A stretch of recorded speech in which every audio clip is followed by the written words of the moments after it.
നാളെ നടക്കാനിരുന്ന space docking ദൗത്യം ISRO മാറ്റിവെച്ചു എന്നാണ് റിപ്പോർട്ടുകൾ. ഈ മാസം 9-ലേക്കാണ് ദൗത്യം മാറ്റിയത്. സാങ്കേതിക പ്രശ്നങ്ങളെ തുടർന്നാണ് ദൗത്യം മാറ്റിയത് എന്ന് ചെന്നൈ ബ്യൂറോ റിപ്പോർട്ട് ചെയ്യുന്നു. മുഹമ്മദ് റഹീസ് വിവരങ്ങൾ നൽകും ചെന്നൈയിൽ നിന്ന്.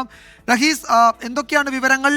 ISRO ഔദ്യോഗികമായി ഇക്കാര്യത്തിൽ ഒരു വാർത്താക്കുറിപ്പോ മറ്റോ ഇറക്കിയിട്ടുണ്ടോ?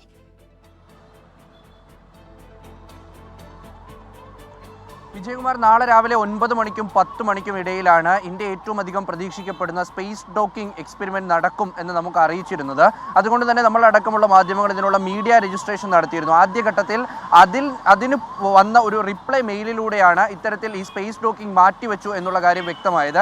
അതായത് നിലവിൽ വ്യാഴാഴ്ചത്തേക്കാണ് സ്പേസ് ഡോക്കിംഗ് മാറ്റിവെച്ചത് എന്നാണ് അറിയിക്കുന്നത്. ഇക്കാര്യത്തിൽ ഔദ്യോഗികമായി എന്തുകൊണ്ട് മാറ്റിവെച്ചു എന്ന് ISRO പറയുന്നില്ല. അപ്പോഴും 66 ദിവസം എടുത്ത് പൂർത്തിയാക്കുന്ന ഒരു ദൗത്യമായി ISRO സ്പേസ് ഡോക്കിംഗ് നടത്തുന്നത്.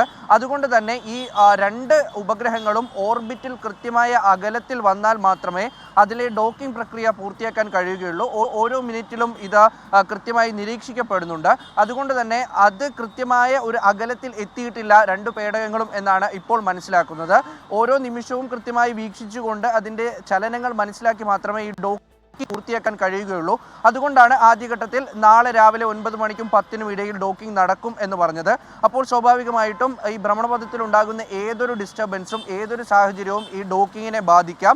ഇത് വീക്ഷിച്ചുകൊണ്ടാണ് ഇപ്പോൾ ഡോക്കിംഗ് എന്തായാലും വ്യാഴാഴ്ചത്തേക്ക് മാറ്റിവെച്ചിരിക്കുന്നത്. വ്യാഴാഴ്ചയും ഈ സമയം കൃത്യമായി മനസ്സിലാക്കാൻ ഇതുവരെ അല്ലെങ്കിൽ പുറത്തുവിടാൻ ഇതുവരെ ISRO തയ്യാറായിട്ടില്ല. വിജയകുമാർ. നാളെ നടക്കാനിരുന്ന ISROയുടെ സ്പേസ് ഡോക്കിംഗ് ദൗത്യമാണ് മാറ്റിയത്. ഈ മാസം 9-ലേക്ക് മാറ്റി. സാങ്കേതിക പ്രശ്നങ്ങൾ എന്ന് മാത്രമേ അറിയിച്ചിട്ടുള്ളൂ. ഗൗരവമുള്ള പ്രശ്നങ്ങളില്ല എന്ന് തന്നെയാണ് ഈ ഘട്ടത്തിലും വിലയിരുത്തുന്നത്. ഒരു ചരിത്ര ദൗത്യത്തിനായിരുന്നു സാക്ഷിയാകേണ്ടത്. പക്ഷേ അത് 9-ലേക്ക് മാറ്റി എന്നേ ഉള്ളൂ. മറ്റു പ്രശ്നങ്ങളില്ല എന്ന് ISRO അറിയിച്ചിട്ടുണ്ട്. മുഹമ്മദ് റഹീസാണ് വിവരങ്ങൾ നൽകിയത്.